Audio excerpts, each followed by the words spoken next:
चलो बेटा आज बातें करते हैं प्रेजेंट इंडेफिनिट टेंस के पैसिव वॉइस के बारे में कि एक्टिव वॉइस से पैसिव वॉइस कैसे बनाते हैं जब प्रेजेंट इंडेफिनिट टेंस में सेंटेंस दिया हो। सबसे पहले तो यह है कि अगर इंग्लिश में सेंटेंस लिखा हुआ है तो आप कैसे पहचान करोगे कि वो आपका प्रेजेंट इंडेफिनिट टेंस का ही सेंटेंस है।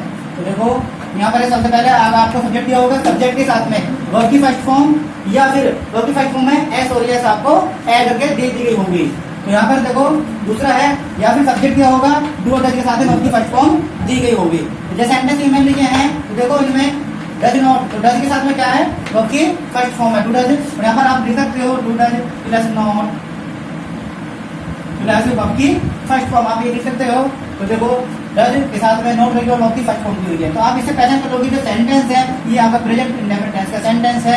नेक्स्ट देखो सी गिव्स मी 10 रुपीज, तो वर्ब है इसमें गिव और देखो इसमें एस लगी हुई है, वर्ब की फर्स्ट फॉर्म है एस, तो ये है आपकी ये। तो आपने पहचान कर ली कि ये सेंटेंस आपका प्रेजेंट इंडेफिनिट टेंस सेंटेंस है। अगले वाले में है डू नॉट के साथ में वर्ब की फर्स्ट फॉर्म, तो प्रेजेंट इंडेफिनिट टेंस का सेंटेंस। उसके बाद देखो यहाँ पर डज है और यहाँ पर क्या है वर्ब की फर्स्ट फॉर्म, इंट्रोगेटिव है, जैसे वर्ब की फर्स्ट फॉर्म है आपने पहचान कर लिया प्रेजेंट इंडेफिनिट टेंस का सेंटेंस है। तो जब आप सेंटेंस की पहचान कर लेते हो कि सेंटेंस हमारा प्रेजेंट इंडेफिनिट सेंटेंस है तो उसको बनाते कैसे हैं, तो रूल है बेटा सबसे पहले सब्जेक्ट जो कि हमारा ऑब्जेक्ट है, तो सेंटेंस के अंदर जो भी ऑब्जेक्ट होगा उसका हम सब्जेक्ट बनाएंगे स्टार्टिंग में। उसके बाद में इस एम आर सब्जेक्ट के अकॉर्डिंग उन तीनों में से कोई सी हेल्प में लगा देंगे। आपको पता है सिंगुलर सब्जेक्ट के साथ में हम इसका यूज करते हैं, आई के साथ में हम एम का यूज करते हैं और प्लूरल सब्जेक्ट के साथ में हम आर का यूज करते हैं। उसके बाद में नोट इफ अगर नोट हो तो पुट कर देना, नहीं तो छोड़ देना। उसके बाद वर्ब की थर्ड फॉर्म लगाएंगे, जो रिमेनिंग पार्ट होगा तो रिमेनिंग पार्ट लगा देंगे, नहीं तो छोड़ देंगे। उसके बाद बाई और बाई के बाद में ऑब्जेक्ट जो कि हमारा सब्जेक्ट होता है, तो सब्जेक्ट का शुरू में लास्ट में लाते उसका ऑब्जेक्ट लिख देंगे। अब जैसे कि आपके सामने सेंटेंस ये लिखे हुए हैं, जैसे पहले सेंटेंस है he does not speak the truth in the school, देखो सब्जेक्ट इसमें हो गया आपका ही। उसके बाद है वर्ब में स्पीक मींस बोलना, तो ये आपकी वर्ब होगी। उसके बाद आपने क्वेश्चन करा, देखो मैंने ऑब्जेक्ट निकालने यहाँ पर लिख रहा है, अगर डायरेक्ट ऑब्जेक्ट आपको निकालना है तो वर्ब से क्वेश्चन कर देना और इनडायरेक्ट ऑब्जेक्ट निकालना है तो हुम से क्वेश्चन कर देना, हुम टू हुम जो बोल रहा। तो जैसे कि यहाँ पर मैंने वर्ब से क्वेश्चन किया कि ही स्पीक, क्या बोला, सिंस बोलना, तो वो क्या नहीं बोलता है, तो सत्य नहीं बोलता द ट्रूथ। तो क्वेश्चन करा क्या से बोर्ड से, तो आपके ये वाला करके आ गया, तो ये आपका ऑब्जेक्ट होगा।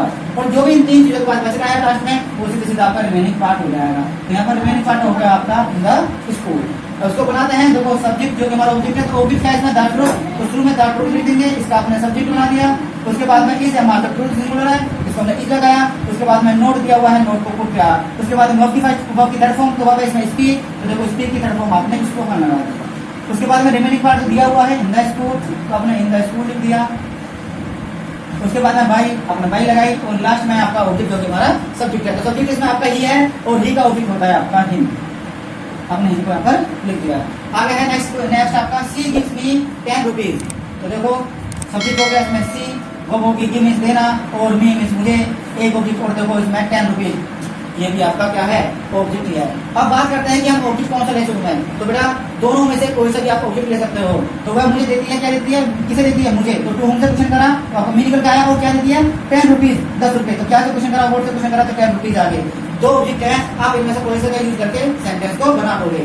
तो जैसे कि आपने इसमें ऑब्जेक्ट माना मी को, तो ये हो जाएगा आपका रिमेनिंग पार्ट। अगर आप इसको ऑब्जेक्ट मानोगे तो मी हो जाएगा आपका इसमें remaining part.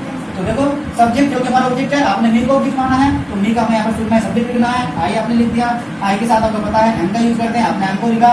Note is given, तो देखो इसमें कहीं भी नोट नहीं है, छोड़ देंगे। वर्ब की थर्ड फॉर्म, तो वर्ब है इसमें आपका गिव, तो गिव की थर्ड फॉर्म होती है गिवन। उसके बाद में रिमेनिंग पार्ट, तो बेटा रिमेनिंग पार्ट इसमें 10 रुपीज। उसके बाद में बाई और जो सब्जेक्ट है उसका ऑब्जेक्ट बनाएंगे, तो सी है तो सी का ऑब्जेक्ट हो जाएगा। तो आपका sentence complete, I am given 10 rupees bye हर।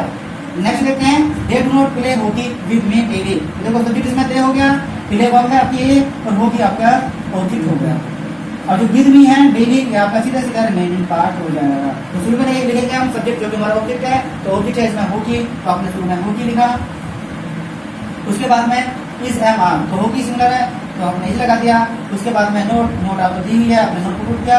उसके बाद में वर्ब की थर्ड फॉर्म, तो वर्ब इसमें प्ले, तो आपने प्लेड लगा दिया थर्ड फॉर्म। रिमेनिंग पार्ट, तो देखो रिमेनिंग पार्ट है विद मी डेली, तो आपने यहाँ पर विद मी डेली को लिख दिया। उसके बाद में बाई है, आपने बाई लगाया। उसके बाद जो सब्जेक्ट है दे का ऑब्जेक्ट आपने यहाँ पर देम लिख दिया। उसके बाद देखो नेक्स्ट आपका why does Sonu have you जो इन द स्कूल, तो देखो सब्जेक्ट इसमें सोनू है, वर्ब आपका एब्यूज है और यू आपका ऑब्जेक्ट है। तो ये जो बचा है आपका पार्ट, ये हो जाएगा आपका रिमेनिंग पार्ट। अब आपके सामने दिया है, अब देखो जरा, ये सेंटेंस आपका इंट्रोगेटिव है क्योंकि इसमें इंट्रोगेटिव वर्ड दे दिया। अब इंट्रोगेटिव को कैसे बनाए, देखिए हमें तो सिंपल सिंपल, अब हम नेगेटिव को लिख रहे हैं, तो क्या करते हैं, इसमें शुरू में जो इंट्रोगेटिव वर्ड है उसको लिख देंगे। अगर हेल्पिंग वर्ब होती है तो जैसे ये नहीं दिया होता तो इसी जगह हम हेल्पिंग वर्ब लिख देते। तो इंट्रोगेटिव वर्ड है, हमने इंट्रोगेटिव वर्ड वाई का वाई लिख दिया। उसके बाद आपको पता है ये हेल्पिंग वर्ब है, तो यहाँ पर हम हेल्पिंग वर्ब का ही यूज करेंगे। आपको पता है जो हेल्पिंग होती है सब्जेक्ट के अनुसार आती है, तो हमारा सब्जेक्ट क्या आएगा, रूल क्या है, ऑब्जेक्ट का सब्जेक्ट बनाना। तो उसमें ऑब्जेक्ट है यू, तो यू का जो सब्जेक्ट बनाएंगे थोड़ी जगह छोड़कर आपने लिख दिया यू। अब इससे पहले हमें हेल्पिंग यूज करनी है, तो आपको पता है यू आपका प्लूरल है और यू के साथ में हमारा क्या आएगा आर, तो आपने इससे पहले आर का यूज कर दिया, तो ये हो गया वाई आर यू। यहां तक आगे उसके बाद में नोट गिवन, तो देखो नोट इसमें है नहीं, छोड़ देंगे। वर्ब की थर्ड फॉर्म वर्ब इसमें एब्यूज, तो एब्यूज की थर्ड फॉर्म हो जाएगी एब्यूज्ड। उसके बाद में रिमेनिंग पार्ट, तो ये बेटा इन द स्कूल, तो आपने यहाँ पर लिखा इन द स्कूल। उसके बाद में है सीधा बाय लगाया आपने, और जो आपका ऑब्जेक्ट है क्या कि जो सब्जेक्ट है उसका ऑब्जेक्ट बनाएंगे, तो सब्जेक्ट इसमें सोनू, देखो सोनू का सोनू ही रहेगा। लास्ट में इंट्रोगेटिव सिंबल आप यहाँ पर पुट कर दोगे, तो why are you abused in the school by Sonu. तो इस टाइप से हम बेटा पैसिव वॉइस को बनाते हैं। किसके पैसिव वॉइस बनाएंगे, प्रेजेंट इंडेफिनिट टेंस को। पहचान, सब्जेक्ट के बाद वर्ब की फर्स्ट फॉर्म या फिर वर्ब की फर्स्ट फॉर्म में यस होगी, या फिर सब्जेक्ट होगा, डू डज का प्रयोग होगा, और आपका क्या नोट के साथ वर्ब की फर्स्ट फॉर्म होगी। इंट्रोगेटिव में यहाँ जैसे दिया हुआ है डज दे दिया और वर्ब की फर्स्ट फॉर्म दे दी। तो हम इन चीजों से सेंटेंस की पहचान कर लेते हैं कि सेंटेंस आपके प्रेजेंट इंडेफिनिट टेंस के हैं, और रूल आपके सामने मैंने यहाँ पर लिख दिया है। ऑब्जेक्ट निकालना रह दिया है, डायरेक्ट ऑब्जेक्ट निकालोगे तो व्हाट से क्वेश्चन करना, और इनडायरेक्ट ऑब्जेक्ट निकालोगे तो टू होम मतलब होम से क्वेश्चन करना। इस टाइप से हम क्या निकाल लेंगे, ऑब्जेक्ट निकाल लेंगे। ठीक है, कॉपी कर लो।